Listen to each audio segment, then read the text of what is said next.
Y ya estamos conectados con José González desde Nueva York. Él es Managing Partner de GCG Advisors. Dos temas propuestos de inmediato, José. El primero, decimos samba o bossa nova, que va a empezar a bailar Brasil. Ha ganado, todo parece indicar, Lula por más de 1,5 millones de votos de diferencia. ¿Qué se viene para Brasil y qué se viene para el continente? Brasil, Oscar, la política en Brasil siempre ha sido muy singular. Y entre un Maverick de derecha que sorprendió hace 4 años a todos los analistas con su elección, aparece Lula y se reelige primer presidente en la historia de Brasil que es elegido por tercera vez. Ahora, los dos periodos de Lula, el de Bolsonaro, nunca han amenazado la estabilidad económica o política de Brasil, salvo aquel incidente en que Rousseff fue obligada a renunciar, fue destituida por los escándalos de Petrobras y Odebrecht. Es una economía estable, nuevamente, que tiene un problema fiscal de fondo que no parecieran los brasileños capaces de resolver y que tiene una criminalidad, una violencia criminal muy grande que subraya la inequidad en el país.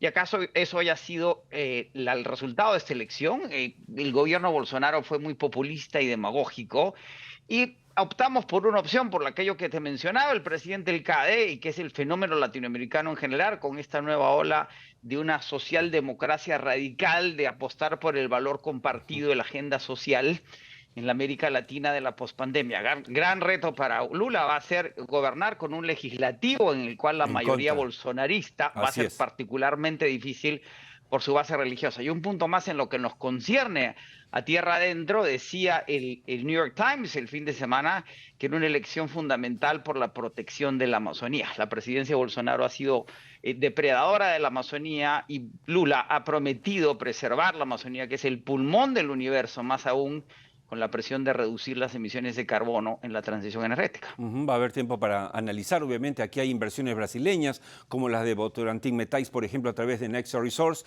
y otras que se vienen en el sector minero. Pasemos al siguiente punto, que tiene que ver con la noticia de la semana pasada, pero que es vigente. El nuevo primer ministro de Reino Unido, que reemplaza a la breve Elizabeth Truss, se llama Rishi Sunak. ¿No es cierto? Ya sabemos que es el primer ministro más joven en los últimos 200 años, el primero de origen indio, o sea, que representa una minoría étnica y, digamos, multimillonario. Por lo que sabemos, tiene un patrimonio conyugal superior a los 830 millones de dólares sobre los 420 que tiene, por ejemplo, el rey Carlos. ¿Qué significa la llegada de Sunak al premierato en Inglaterra? ¿Qué significa para Europa, para Inglaterra, Europa y para el mundo?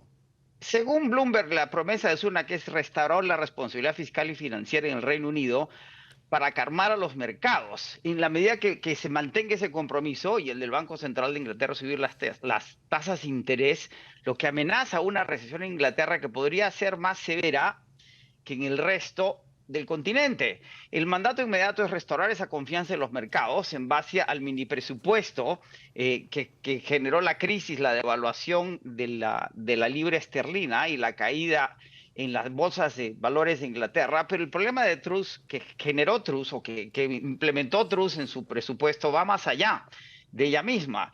El problema en Inglaterra es que el crecimiento de la productividad es el más bajo del G7 y es la única economía en Europa que no ha recuperado sus niveles de producción previos a la pandemia.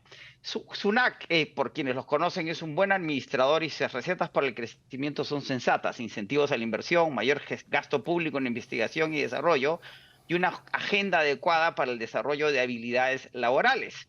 Como dice, Sunak es de origen indio, sus padres son inmigrantes indios de África a Inglaterra, su papá es médico, su mamá es farmacéuta. Él se educó en Oxford y en Stanford, fue banquero de Goldman Sachs, ministro de Economía, casado con las fortunas tecnológicas más grandes de la India, es un tecnócrata, es conservador, pro-Brexit, anti-migración, anti-fracking, pero su elección es simbólica porque como imperio, Inglaterra gobernó 174 años a la India y hoy día un indio gobierna a Inglaterra. Es reconocido Increíble. como competente, sin embargo, no tiene gran experiencia de gobierno. Bueno, y habrá que verlo en acción, porque una cosa es con guitarra y otra con cajón. Muchas gracias, José. Gracias Correcto, y nada, te encantado. esperamos el próximo domingo ya en los estudios de Tierra Adentro, porque se viene desde Nueva York, para estar aquí dictando algunas conferencias que ya comentaremos.